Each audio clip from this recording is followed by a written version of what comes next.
पावसाबद्दल सर्वात मोठी breaking news आता समोर आली आहे। महाराष्ट्रामध्ये सगळीकडे मुसळधार पावसाचं वातावरण तयार झाल्याचं पाहायला मिळतंय। पुढच्या 2 दिवसात मान्सूनचं आगमन केरळात होणार असल्याची मोठी माहिती या ठिकाणी आता समोर आली आहे। त्याच पार्श्वभूमीवर महाराष्ट्रावर चक्रीवादळाचं एक मोठं संकट निर्माण झाल्याचं पाहायला मिळतंय। गेल्या 30 वर्षातील सगळ्यात मोठे चक्रीवादळ पुढील 2 तासात महाराष्ट्रावर धडकणार असल्याचं सर्वात मोठं या ठिकाणी धक्कादायक आता बातमी समोर आली आहे। मोठा अलर्ट या ठिकाणी जारी केला आहे। 10 जिल्ह्यात प्रचंड प्रमाणात नुकसान होणार असल्याची माहिती समोर येत आहे। मुंबईकडून तब्बल ताशी 150 किलोमीटर प्रति तास वेगाने काल रात्रीपासूनच हे वादळ या ठिकाणी धुमाकूळ घालत असल्याचं पाहायला मिळतंय। ज्यामुळे काल मुंबईमध्ये प्रचंड पावसाने थैमान घातलंय। तसेच या ठिकाणी आता सांगली जिल्हा तसेच या ठिकाणी आता सातारा जिल्हा कोल्हापूर जिल्ह्यामध्ये पावसाने थैमान घातलं असल्याचं पाहायला मिळतंय। या 10 जिल्ह्यात तब्बल 20 वर्षातील सगळ्यात मोठं शक्तिशाली राक्षसी चक्रीवादळ आता महाराष्ट्राच्या दिशेने पुढे सरकत असल्याचं या ठिकाणी आता पाहायला मिळत आहे। पुढच्या 2 तासात हा महाविषारी या ठिकाणी वादळ वारा महाराष्ट्रातील या 10 जिल्ह्यामध्ये प्रचंड ताकदीने तुटून पडणार असल्याची मोठी धक्का देणारी बातमी आता समोर आली। गेल्या 8 दिवसात वादळ वारा येणार, मान्सूनचं आगमन होणार अशा प्रकारच्या चर्चांना या ठिकाणी उधाण आलं होतं। पण ते संकट आता या ठिकाणी आलेलं आहे। काल मुंबईमध्ये प्रचंड वादळाने थैमान घातलं, कानावर बातमी आली असणार। हा आकार माजवला, तुम्ही सुद्धा टीव्हीवर बातम्या देखील पाहिला असणार। मान्सूनच्या तोंडावर या ठिकाणी हे वादळ शेती पिकांचं प्रचंड प्रमाणात आता नुकसान करून टाकणार असल्याची माहिती समोर आली आहे। आणि तशाच प्रकारचा मोठा कहर या 10 जिल्ह्यात पुढच्या 2 तासामध्ये येणार असल्याचं पाहायला मिळतंय। हे वादळ आज, उद्या आणि परवा असं 3 दिवस महाराष्ट्रातील या महत्त्वाच्या भागामध्ये आणि महत्त्वाच्या जिल्ह्यामध्ये हा आकार माजवणार असल्याची माहिती आता समोर येत आहे। हवामान खात्याने गंभीर रेड अलर्ट जारी केला आहे। ताशी 150 किलोमीटर प्रति तास वेगाने हे वादळ या ठिकाणी आता येईल। यामध्ये वादळात आता झाडं उन्मळून पडतील, घरांचे पत्रे या ठिकाणी पत्त्यासारखे उडून पडतील, मोठ्या प्रमाणात नुकसान होऊ शकतं। उन्हाळी पिके जी असतात तर त्याचं भयंकर नुकसान होण्याची शक्यता आहे। कोणते ते 10 जिल्हे आहेत जिथे रेड अलर्ट जारी केला आहे? कोणत्या 10 जिल्ह्यामध्ये घरांचे पत्रे पत्त्यासारखे उडणार, झाडे या ठिकाणी उपसून पडणार, लोकांना घराबाहेर न पडण्याच्या सूचना देण्यात आल्या आहेत। गडगडायला लागले, सध्याला आभाळ वाजले, त्याची आता पूर्व सूचना तुम्हाला आहे। या 10 जिल्ह्याला सर्वाधिक धोका आहे। कोणते 10 जिल्हे आहेत? लक्षपूर्वक बघायचं आहे, कारण की आता हे वादळ आता संपूर्ण महाराष्ट्राभर पसरलेलं असून महाराष्ट्रात या ठिकाणी आता थोड्याच वेळामध्ये तुमच्या जिल्ह्यामध्ये अडकणार आहे। कोणत्या जिल्ह्यामध्ये अडकणार आहे हेच तुम्हाला पुढे सांगणार आहे। मुंबईमध्ये हा आकार सध्याला सुरू आहे। या वादळाचं नाव आहे ते म्हणजे शक्तिवादळ। परत एकदा या ठिकाणी मागच्या वर्षी शक्तिवादळ येते की का अशा प्रकारची गंभीर परिस्थिती निर्माण झाली। गेल्या 2 दशकातील सर्वात भयंकर वादळ या ठिकाणी असल्याचं यामध्ये सांगण्यात आलंय। हवामान खात्याने याविषयी स्पष्टपणे या ठिकाणी इशारा सुद्धा दिला आहे। पुढच्या 2 तासात या 10 जिल्ह्यांमध्ये वादळी वाऱ्यासह मुसळधार पाऊस बरसणार असल्याची मोठी माहिती समोर आली आहे।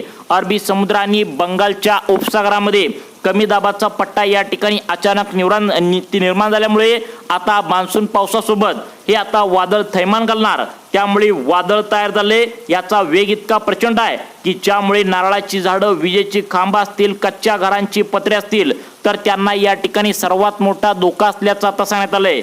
समुद्रात मोठमोठ्या लाटा या ठिकाणी उसळू लागलेत। किनारपट्टीवर गावामध्ये पूर येण्याचा धोका देखील आता सांगण्यात आलाय। विशेषतः शेतकऱ्यांसाठी सर्वात मोठा हा अलर्ट या ठिकाणी सांगण्यात आलाय। आता शेतकऱ्यांनी काही उन्हाळी पिकं, यामध्ये आता कोणी कांदा केला असेल, कोणी हळद केला असेल, तर इतर भाजीपाला वगैरे तुम्ही आता उन्हाळी पिके केली असतील तर अशा सर्व पिकांचं मोठं नुकसान या ठिकाणी होण्याची शक्यता आहे। त्यामुळे सरकारने या 10 जिल्ह्यांसाठी रेड अलर्ट जारी केला आहे। तुमच्या जिल्ह्याचं नाव जर या 10 जिल्ह्यात असेल तर तुम्हाला विशेष काळजी कशी घ्यायची हे सुद्धा सांगण्यात आलंय। मग आता जाणून घेऊया की आता या 10 जिल्ह्यामध्ये आज, उद्या आणि परवा पुढील 3 दिवसामध्ये प्रचंड नुकसानाची शक्यता या ठिकाणी आता वर्तवण्यात आल्या। यामुळे तुम्हाला काही महत्त्वाच्या सूचना दिलेत, काळजी कशी घ्यायची, आपला भाजीपाला असेल, इतर या ठिकाणी उन्हाळी पिकं असतील, याची काळजी कशी घ्यायची हे सुद्धा तुम्हाला सांगणार आहे। पुढच्या 2 तासामध्ये कोणत्याही क्षणी वादळ आता वाऱ्यासह, जबरदस्त पावसासह या ठिकाणी आता जबरदस्त नुकसान या ठिकाणी आता करायला सुरुवात करेल। राक्षसी चक्रीवादळ तुमच्या जिल्ह्यात, तुमच्या गावात या ठिकाणी शिरकाव करू शकतं का या 10 जिल्ह्यांची नावे आता कोणती सांगण्यात आली आहेत हे तुम्ही जाणून घ्यायचं आहे, कारण की आजपासून या ठिकाणी 100 ते 120 किलोमीटर प्रति तास वेगाचे वादळी वारे वाहायला सुरुवात होतील. त्यानंतर लगेचच मुसळधार पाऊस कोसळेल आणि यासोबत काही भागामध्ये गारपिटीचा देखील धोका आहे. मुसळधार या ठिकाणी पाऊस पडण्याची शक्यता वर्तवण्यात आल्या, ज्यामुळे नद्या नाल्यांना अचानक पाणी पातळीमध्ये वाढ होण्याची शक्यता देखील यामध्ये आता वर्तवण्यात आल्या. किनारपट्टी भागात समुद्राच्या लाटांचा भल्या मोठ्या लाटांचा कहर या ठिकाणी जाणवेल. प्रशासनाने सर्व नागरिकांना घराबाहेर आता न पडण्याचा इशारा दिला आहे. किनारपट्टी भागातील लोकांना मासेमारी न करण्याचा सल्ला या ठिकाणी दिल्याचं आता सूत्रांनी महत्त्वाची माहिती या ठिकाणी दिल्या. या काळामध्ये विजेच्या कडकडाटासह प्रचंड पाऊस या ठिकाणी होण्याची शक्यता आहे. विजा पडण्याचा धोका आहे. माणसं तसेच जनावरांचं तसेच शेतकऱ्यांचं मोठं नुकसान देखील यामध्ये होऊ शकतं असं सांगण्यात आलंय. चक्रीवादळाचा इतिहास जर मागचा बघितला तर तुम्हाला या ठिकाणी हा किती मोठा धोका असतो हे तुम्हाला जाणवेल. आता इतिहासातील हे सगळ्यात मोठं या ठिकाणी चक्रीवादळ येत असल्याचं आता सांगण्यात आलंय. यामध्ये पहिलं संकट येणार आहे ते म्हणजे तुमच्या घराच्या आसपास असणारी ज्यांची मुळं कुंकू झालेत अशी छोटी मोठी झाडं या ठिकाणी जी कमजोर आहेत ती झाडं या ठिकाणी मुळासकट उन्मळून पडण्याची दाट शक्यता आहे. कच्च्या घरांचं नुकसान या ठिकाणी जबरदस्तरित्या होऊ शकतं. पत्र्यांची शेड असतील तर ती प्रॉपर पत्र्यांचं जर तुम्ही या ठिकाणी आता फिटिंग वगैरे केलं नसेल तर या ठिकाणी पत्रे देखील या वादळी वाऱ्यामध्ये आता उडून जाण्याची शक्यता आहे. त्यामुळे प्रत्येकाने सतर्क राहायचं आहे, सावध राहायचं आहे. तुम्हाला काही सूचना प्रशासनातर्फे या ठिकाणी देण्यात आले, त्याची काळजी कशी घ्यायची आहे हे पण तुम्हाला सांगणार आहे. महाराष्ट्रातील कोणत्या जिल्ह्यांना सर्वाधिक फटका बसणार आहे, त्यामुळे जिल्ह्यांची यादी पाहिल्याशिवाय व्हिडिओ बंद करू नका. जे 10 जिल्हे यामध्ये सांगण्यात आले ते आता वेगळेच असणार आहेत. आता सगळ्यात महत्त्वाची गोष्ट म्हणजे हवामान खात्याने काय काय सूचना तुम्हाला पाळायला सांगितलेत. तुमच्या पिकांचं, तुमच्या जनावरांचं, तुमच्या शेती पिकांचं रक्षण कशा पद्धतीने तुम्हाला व्यवस्थित करून घ्यायचं आहे, तुमच्या घराच्या बाबतीत कशा पद्धतीने काळजी घ्यायची आहे या संदर्भात महत्त्वाची माहिती या ठिकाणी आता तुम्हाला दिली आहे. ती माहिती या ठिकाणी तुम्ही व्यवस्थित आता ऐकून घ्यायचं आहे, कारण की कोणत्याही क्षणी तुमच्या गावामध्ये जर वादळ आलं तर तुम्हाला काय काळजी घ्यायची आहे. कुठल्याही प्रकारचे लाईट कनेक्शन नसणार आहेत, कारण अचानक वादळी वारा आणि पाऊस असल्याने लाईटीची खांबं वगैरे या ठिकाणी आता पडतील. या भीतीने आता MSCB कडून आता लाईट या ठिकाणी घालवण्यात येईल. तुम्हाला पण माहित आहे लाईट आता वादळी वारा आणि पाऊस आला का घालवतात. त्यामुळे या ठिकाणी आता तुम्हाला काय करायचं आहे, या ठिकाणी मोबाईल चार्जिंग पहिल्यांदा करून ठेवायचं आहे. मोबाईल टॉवर्स वगैरे मोबाईलला रेंज देखील या ठिकाणी अनेक भागामध्ये येणार नाही. तर या ठिकाणी तुम्हाला काळजी काय घ्यायची आहे तर विशेष सूचना यासाठी जाहीर केल्यात. तसेच तुमची उन्हाळी पिकं असतील तर त्या ठिकाणी काय काय उन्हाळ्या पिकांचं या ठिकाणी काळजी घ्यायची आहे. आंबे कोणाचे असतील तर काय काळजी घ्यायची आहे. शेतीचं रक्षण या ठिकाणी कशा पद्धतीने करायचं आहे. तुमची घरं या ठिकाणी कच्ची असतील, घराची पत्र असतील तर ते सुरक्षित कशा पद्धतीने करायचं आहे. पत्र्यांच्या छपरांच्या घरावर जर प्रॉपर फिटिंग केलं नसेल तर त्यावर वजनदार काहीतरी तुम्ही ठेवून द्यायचं आहे. त्यानंतर घरामध्ये गॅस सिलेंडर एक्स्ट्रा या ठिकाणी आणून घ्यायचा आहे, कारण कशी पण परिस्थिती या ठिकाणी गंभीर होण्याची शक्यता असू शकते.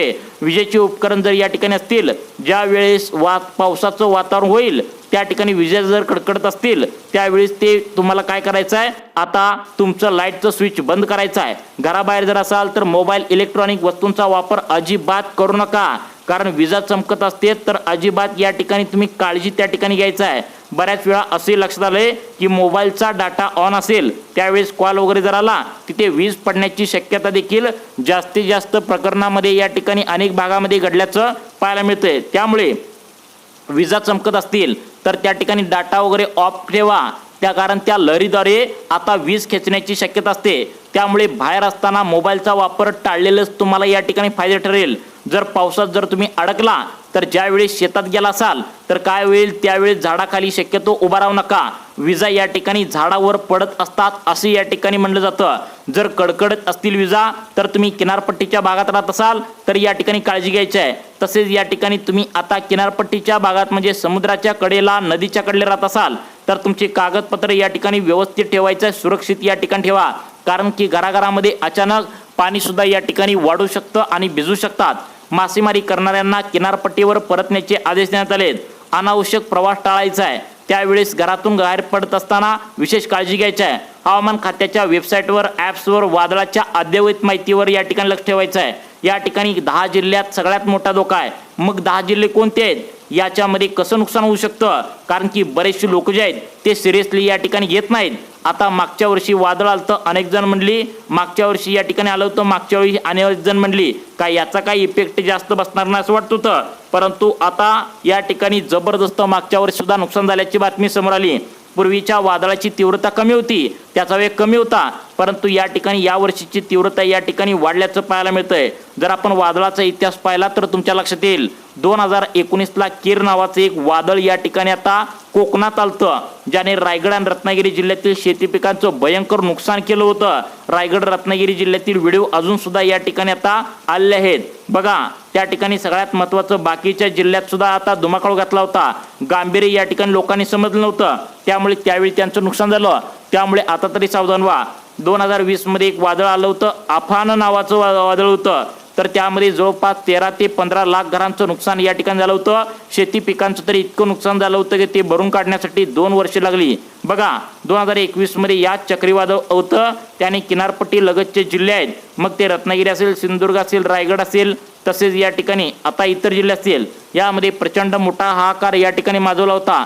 आता सगळ्यात महत्त्वाचं म्हणजे 2025 मधलं चक्रीवादळ जे आहे तर ते या ठिकाणी मागच्या वेळी सुद्धा एक आलतं, परंतु त्याचा फटका जास्त बसला नाही, परंतु आता गेल्या 20 वर्षातील सगळ्यात भयंकर हे चक्रीवादळ येतंय। यामुळे झाडं उन्मळून पडतील, घरं उद्ध्वस्त होण्याची शक्यता आहे, शेतीचं प्रचंड मोठं नुकसान या ठिकाणी होऊ शकतं। त्यामुळे रेड अलर्ट या ठिकाणी कोणकोणत्या जिल्ह्यांना आता जाहीर करण्यात आलाय, कोणते 10 जिल्हे या ठिकाणी सांगण्यात आलेत। या 10 जिल्ह्यात तुम्ही राहत असाल तर प्रशासनाने दिलेल्या सूचनांचं पालन करा। आता बघा हे जे 10 जिल्हे आहेत इथे हे वादळ या ठिकाणी सर्वाधिक नुकसान करू शकतं।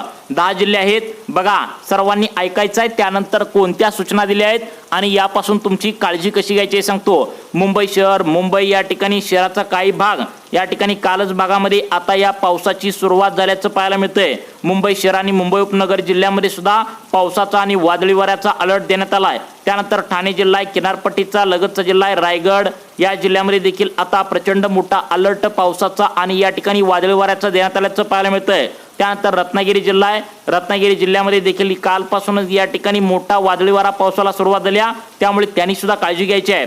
सिंधुदुर्ग जिल्ह्यामध्ये देखील काल तर बघितलं तर प्रचंड प्रमाणात पाऊस झाला होता आणि नुकसान झालं होतं।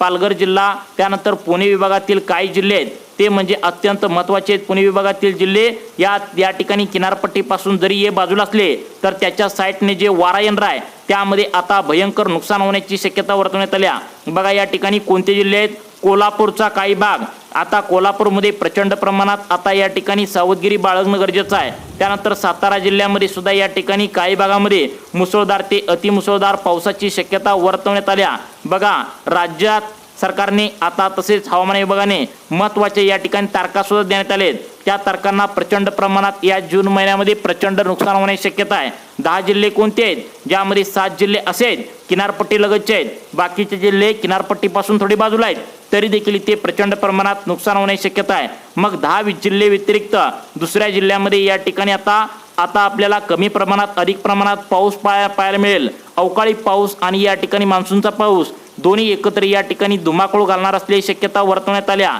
आता अवकाळी पाऊस आणि मान्सूनचा पाऊस हे या ठिकाणी एकत्र होण्याची शक्यता असल्यामुळे इथून पुढे कंटिन्यू पाऊस सुरू राहण्याची शक्यता हवामान खात्याने वर्तवण्यात आल्या। तुम्ही आता सावध राहायचं आहे, शक्य असेल त्यावेळेस घराबाहेर पडा, खूप महत्त्वाचं काम असेल त्यावेळेस आता पडा, प्रशासनाच्या सूचनांचं पालन करा। हवामान खात्याच्या वेबसाईटवर अद्ययावत माहिती तपासत राहा। जे दामिनी पथकाचं जे ॲप आहे, हवामान विभागाचा IMD ॲप आहे, त्यावरच या ठिकाणी आता तुम्हाला लक्ष ठेवायला सांगितलंय। लक्षात ठेवा, आतापर्यंत तुम्हाला जो पावसाचा अंदाज सांगितला हा एक अंदाज आहे, कारण या ठिकाणी तुमच्या शेती पिकांची तुम्हाला काळजी घेण्यासाठी तसेच वादळी वाऱ्यामध्ये तुमचं नुकसान होऊ नये यासाठी आम्ही या ठिकाणी पूर्वकल्पना दिल्याचं या ठिकाणी सांगण्यात आलंय। तुम्हाला आतापर्यंत जी माहिती सांगितली ही सर्व सूत्रांमार्फत दिलेली एक अंदाजे माहिती आहे, त्यामुळे शेती पिकांचं मोठं काम जर करणार असाल तर तुम्हाला आता अनुभवी तज्ज्ञांचा सल्ला घ्या आणि मगच कामे करा सांगण्यात आले। तुम्हाला अशाच प्रकारचे व्हिडिओ पाहण्यासाठी आपल्या लाईफ चेंज मोटिवेशन या चॅनलला आत्ता सबस्क्राईब करा। धन्यवाद।